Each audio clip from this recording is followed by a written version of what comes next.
Same thing with the dogs with cocaine, right? It sounds, it does sound funny. I mean, look, we have to have a sense of humor about it. Black humor, dark humor for sure, but you got to have a little bit of a sense of humor about this stuff. But no, it's terribly cruel. I mean, the dogs, how do you think they're getting the coke? They're not snorting lines of it, right? They're not. They put they tether them with these straitjackets and infuse it into them through IVs.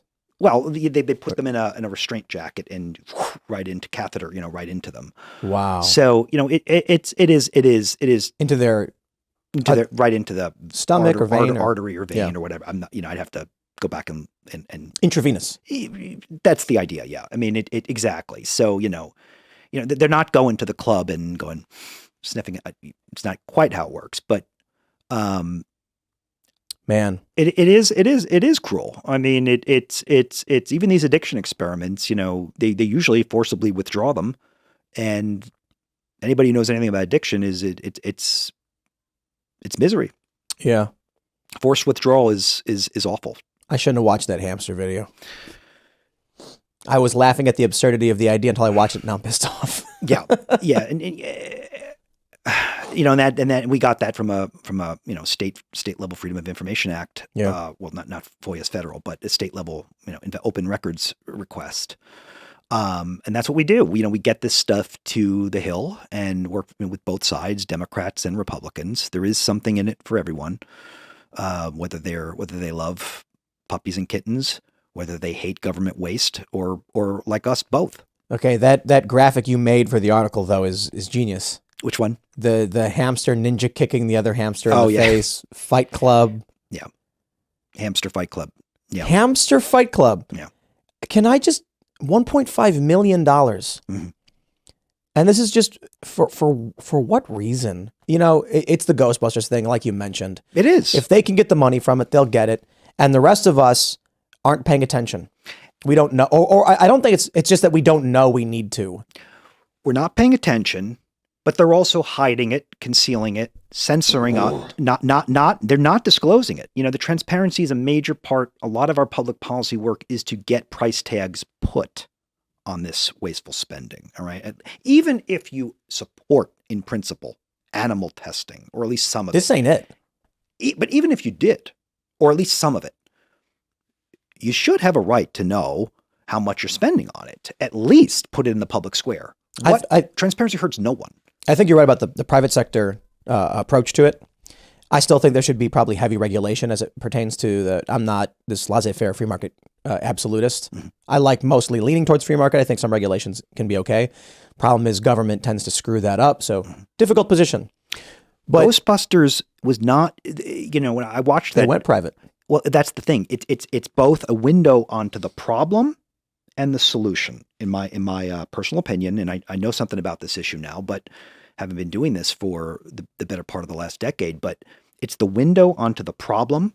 Endless grants for, and you don't know what the private sector's like. They demand results, but it also is a clue on how we solve this problem. Shift it into the private sector because they're going to demand results and whack this stuff.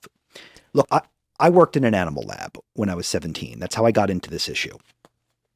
I'm dating myself, but it was back in 1995.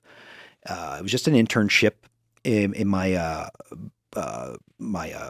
in between my junior and senior year of high school. Okay, I wanted to be a doc, just a doctor, like a human doctor. My dad's a dentist, and I wanted to go to medical school. And I thought this would be a great letter of recommendation. I had a friend whose father was a doctor. I thought I'd get a great letter of recommendation from the lab I worked at. Leg up for college admissions. I'm just being honest about it. So I worked in an animal lab for a few weeks. I was horrified by I was no animal rights activist. I loved animals. I had pets, but I wasn't a vegetarian or vegan. I wasn't an activist. I was a kid playing the drums in high school and wanting to get a leg up on his competition. Anyway, so I worked in the animal lab just for a few weeks, and I hated what I saw. I horrified by it, and I wanted to do something about this for my whole life. And when I was 17, I didn't know the experiments I was looking at were taxpayer funded. I didn't pay taxes. I didn't know anything about government spending. I didn't know about anything about policy or politics or anything. I just didn't like what I saw. It was just cruel and sadistic. But I didn't know that at the time. I learned that much later. And again, Ghostbusters providing that window onto how do we solve the problem. It's not that the private sector wouldn't. Abuse of a dog is abuse of a dog, whether it's in, it's manifestly true. Whether if you're cutting a dog, the dog don't care whether it's a private lab or a public lab. I care because it's worse that I'm forced to pay for it. I don't get a chance to boycott, so it makes it a little bit worse. But so we're not shifting it into the private sector. We're not trying to get into the private sector because private sector is inherently good. Yeah. We're trying to do that as a strategy to we know we're going to whack this stuff faster and more efficiently by doing it and clean up the problem. I think it should be private sector, and I think it should still have oversight in the public space. So you want to run a lab. When it comes to any kind of, biosecurity level stuff, I think that's got to be outright in the middle of nowhere. I don't think we should be allowed to outsource it to foreign countries the way Fauci was doing, which is just making the problem worse. And not doing it through these secretive pass-through grants. I mean, like EcoHealth. I mean, that was our big major investigation, was finding that loophole. Nobody knew about that. He should be in jail until we found that. If we say you can't do it, how would anybody have known? This is why Fauci, in my view, I think it's fair to say that he lied to Rand Paul, to Congress. I think so. You've got the paper saying they did gain of function research, that they funded it. It describes it as gain of function. It shows that they were providing the funding, and they said, no, we didn't. Semantics aside, the point was clear. It was, I hope that we get a serious investigation, maybe if Trump wins. I look at the current establishment political class, and they're just, everyone says, we all got a good thing going. It's like all these different criminal organizations looking at each other being like, I won't screw with you if you don't screw with me. Mm-hmm. We need someone to come in and just be like, guys, enough of this. But my view on the private sector version of this is I still don't like the idea that they're going to give monkeys crack or something like that. So there should be public oversight of how the private sector is running these things. You should not be able to just go and torture dogs. You've got to, there should be something clearly defined as to what the purpose is for the experiments that you do with a stated, it can't be like, well, we're going to see what happens. No dice. That curiosity stuff, it just don't work. Even in the private sector. Well, let me do you one better. I'll do you one better. Is in addition to the whole find your own funding, let the private sector, if it's so valuable, let the private sector pick up the tab for it. In addition to that, I'll do you one better. How about we stop forcing, meaning the government forcing private companies to test on animals, whether they want to or not. A few years ago, we started with defund campaigns to cut funding, which is most of it.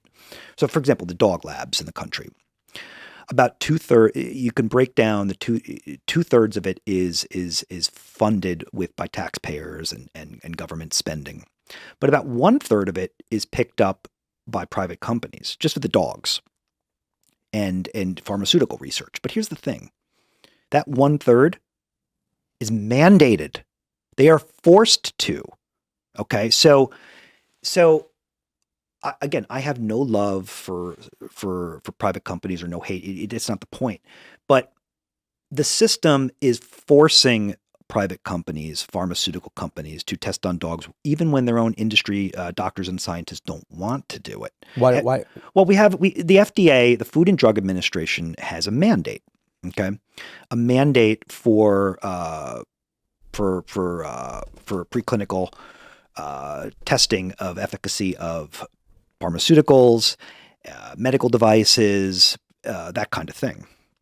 Okay, so the FDA has this red tape thing going since the 30s, since the late 1930s, forcing anyone who wants to bring something to market, any pharmaceutical company who wants to bring a drug to market, they have to do it on 2 species. And one of those species is usually the beagle dog. Wow. That's about 1/3 of all the dog testing in the country. So that's about 20,000 beagles a year. They're also, these are also maximum pain experiments in most cases, no anesthesia, no pain relief. But here's the thing. This isn't actually a case of just greedy pharmaceutical companies, testing on dogs because they want to make money. That was the lie we were sold by the establishment animal rights groups for a long time, just beating up private companies because it's it sounds good, Yeah. and it fits the narrative, and people believe it. It is true that they're doing it, but they're mandated. Pharmaceutical research, it was mandated by FDA regs. So let's also not force companies to do it. So let's jump into the nonprofit stuff, because Yeah. I love talking about this. I used to work on fundraising for some of these big nonprofits. The first thing I'm curious is how are you guys funded? About give or take 66%, 2/3 of our funding, 66-70% of it is grassroots. Okay. So it's $20 donors is the majority of our funding, online, mail, grassroots. So almost all of our funding is grassroots. We have a couple foundations, some other, a few grants, but most of our money has always been grassroots funded. When we started it, we had no startup funding. I was personally I had to seed the money to get the organization going, but we grew it. We grew it through grassroots funding.